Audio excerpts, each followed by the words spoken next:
Hello दोस्तों, BHEL के बारे में हम लोग वीडियो में बात करेंगे। क्वार्टर 2 के रिजल्ट्स के बाद क्या इंपॉर्टेंट चीजें हैं सब कुछ डिस्कस करेंगे दोस्तों। ये वीडियो बहुत ही ट्विस्ट और टर्न वाला होने वाला है दोस्तों, तो ये मैं आपको पहले से ही बता देता हूं। तो देखिए, सबसे पहला नंबर है टर्नओवर का डेटा। तो देखिए 4945 करोड़ का टर्नओवर है। लास्ट ईयर भी कुछ उसके आसपास ही था।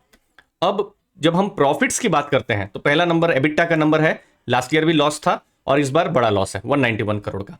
प्रॉफिट आफ्टर टैक्स जैसे तैसे करके लास्ट ईयर कुछ 10 करोड़ का प्रॉफिट था और इस बार देखिए 233 करोड़ का यहां पर लॉस हो गया है। मतलब यहां पर कंपनी हमको इस साल लॉस में देखने को मिल रही है। अब दूसरा डेटा दिखाता हूं। अब जो कंपनी है कैपिटल गुड्स में बहुत बड़ा नाम है और ऑर्डर्स और ऑर्डर इनटेक को बहुत देखा जाता है इन कंपनियों में।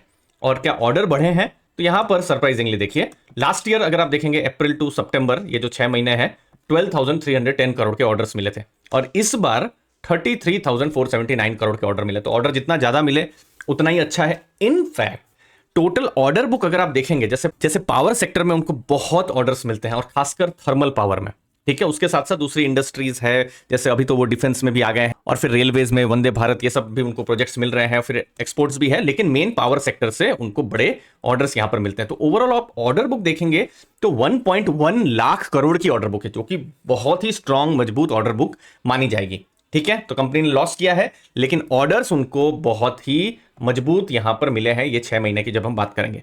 अब नेक्स्ट डेटा, एक और ट्विस्ट।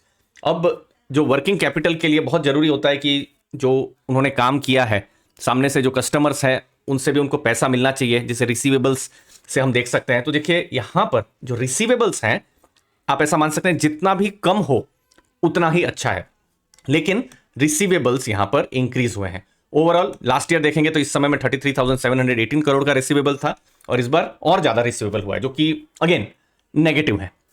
अब ओवरऑल फाइनल एनालिसिस करेंगे और चैट जीपीटी में एनालिसिस करेंगे, लेकिन उससे पहले दोस्तों आप हमारा जो लर्निंग ग्रुप है, टेलीग्राम ग्रुप, जहां पर हम बिजनेस एनालिसिस, बिजनेस फोकस करते हैं और लेटेस्ट म्यूचुअल फंड पोर्टफोलियो भी हमने अपलोड करना शुरू कर दिए हैं। आप डिस्क्रिप्शन बॉक्स में आप जा सकते हैं और टेलीग्राम ग्रुप को भी ज्वाइन कर सकते हैं। 3600 से बड़ी की कम्युनिटी है। अब जब बीएचईएल की बात कर रहे हैं तो फ्यूचर में क्या अपॉर्चुनिटी आ सकती है?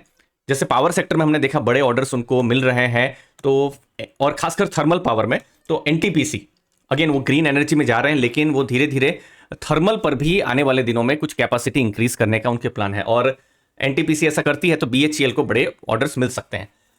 डाइवर्सिफिकेशन भी शुरू कर दिया है, जैसे टीटागढ़ जो वैगन्स है उनके साथ उन्होंने जो कोलैबोरेशन किया है और जो वंदे भारत ट्रेन है उसके ऑर्डर्स उनको मिले हुए हैं। तो ऑर्डर बुक उनकी मजबूत है 1.1 लाख करोड़, जो कि बहुत ही स्ट्रांग ऑर्डर बुक है। डाइवर्सिफाई कर रहे हैं, जैसे पावर सेक्टर में तो है ही, ऑलमोस्ट 3/4 बिजनेस पावर सेक्टर में है, लेकिन रेलवे, डिफेंस, न्यूक्लियर, वहां से भी उनको जो है ऑर्डर्स मिल रहे हैं। बट मेन पावर सेक्टर में ग्रोथ होता रहे और थर्मल में ग्रोथ होता रहे। अगेन कुछ साल पहले थर्मल को लेकर बहुत सारे क्वेश्चंस भी थे और थर्मल से बड़े ऑर्डर्स नहीं मिल रहे थे, लेकिन लास्ट 2 साल में देखा जा रहा है कि नहीं, रिन्यूएबल एनर्जी का ग्रोथ तो होगा ही, वो थोड़ा ज्यादा ग्रोथ होगा, लेकिन थर्मल भी थोड़ा थोड़ा करके ग्रोथ होता रहेगा। तो फ्यूचर अपॉर्चुनिटी, लेकिन नेगेटिव या रिस्क क्या है? अगर ऑर्डर इनफ्लो, जैसे अभी तो ऑर्डर अच्छा है उनके पास और फ्यूचर में भी बड़े ऑर्डर्स मिलने का एक्सपेक्टेशन है, अगर ऑर्डर इनफ्लो नए ऑर्डर्स का लेट हुआ तो फिर एक और चीज है, और वो बीएचईएल को टारगेट जो एक मैं कहूंगा एक तकलीफ हुई थी खासकर कोविड के टाइम में, खैर उस समय में मैक्सिमम बिजनेसेस को तकलीफ हुई थी, एग्जीक्यूशन नहीं हो पा रहा था, ठीक है। अगर एग्जीक्यूशन नहीं हो पाया तो अगेन इतने बड़े ऑर्डर्स हैं लेकिन आप एग्जीक्यूट ही नहीं कर पा रहे हो तो क्या होगा कि पेमेंट मिलने में लेट हो सकता है। वर्किंग कैपिटल हमने देखा ही स्ट्रेच्ड है, रिसीवेबल्स बहुत ज्यादा है। तो ये सब कुछ नेगेटिव्स भी जो है हमको बीएचईएल में देखना है। अब बीएचईएल पर हमने क्या किया है, ये जैसे आप देख सकते हैं बीएचईएल अभी फिलहाल 45,000 करोड़ से थोड़ा कम का मार्केट कैप है और पी रेशियो से आपको कुछ सिग्नल नहीं मिलेगा क्योंकि अर्निंग तो बिल्कुल नेगेटिव हो गई है यहाँ पर, ठीक है। तो वो नंबर्स कुछ आपको दिखेंगे नहीं। आरओसी भी खराब है, आरओई भी खराब है, डेट टू इक्विटी 0.35 है। चलिए डेट टू इक्विटी 0.35 डेट है तो हम काम करते हैं, डेट को हम लोग यहाँ पर देख लेते हैं। तो ये देखिए, ये अक्टूबर 17 का भारत हैवी इलेक्ट्रिकल्स का रेटिंग रिपोर्ट आई है, किसकी? क्रिसिल के द्वारा, ओके। और बिल्कुल अभी जो रिजल्ट आए हैं तो रिजल्ट के बाद ये आईसीआईसीआई सिक्योरिटीज का भी यहां पर लेटेस्ट रिसर्च रिपोर्ट आया है, ये देखिए November 9 को, बिल्कुल लेटेस्ट। अब तो मैंने क्या किया है, इन दोनों जो, क्योंकि ये दोनों ही इंपॉर्टेंट रिपोर्ट्स हैं, दोनों को मैंने कंबाइन किया है और ये कंबाइन करके, ये जैसे आप देख सकते हैं स्क्रीन पर, क्रिसिल की रेटिंग रिपोर्ट है और आईसीआईसीआई सिक्योरिटीज का जो ब्रोकरेज रिपोर्ट है, और इस पर मैंने फिर चैट जीपीटी में एनालिसिस करने की कोशिश की कि क्या कुछ नया पता चल रहा है। तो देखिए रेटिंग का आउटलुक क्या है, ए नेगेटिव है। और क्यों नेगेटिव आउटलुक दिया है, जो क्रिसिल है, क्योंकि एबिटा नेगेटिव है, वो तो हमने रिजल्ट में भी देख लिया, और वर्किंग कैपिटल रिलेटेड चैलेंजेस हैं, ठीक है।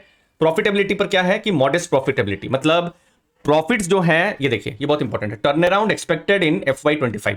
तो रेटिंग रिपोर्ट तो ये मान रही है कि कंपनी में अभी तो प्रॉफिट नहीं होने वाला है, अगला फाइनेंशियल ईयर FY25 मतलब अप्रैल से जो साल शुरू होगा, मतलब हो सकता है अगले साल इसी समय में जब मैं Q2 का जब एनालिसिस कर रहा हूंगा तो शायद प्रॉफिट देखने मिले, बट अगेन अगला साल 1 साल दूर है, बहुत कुछ हो सकता है।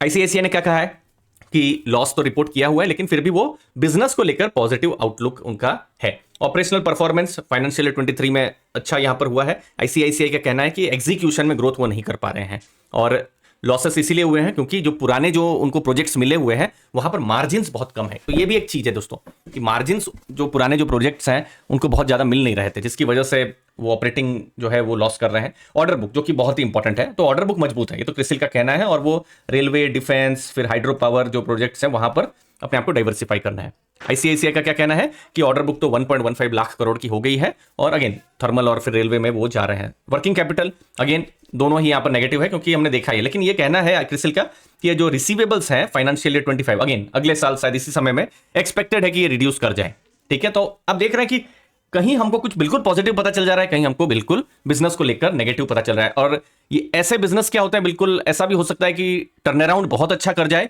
या फिर बिल्कुल 2-3 साल पेन दे दे कि हम सोच रहे हैं टर्न अराउंड होगा होगा होगा और फिर शायद टर्न अराउंड हो ही ना। तो ये बहुत ही थोड़ा रिस्क जैसा हो जाता है।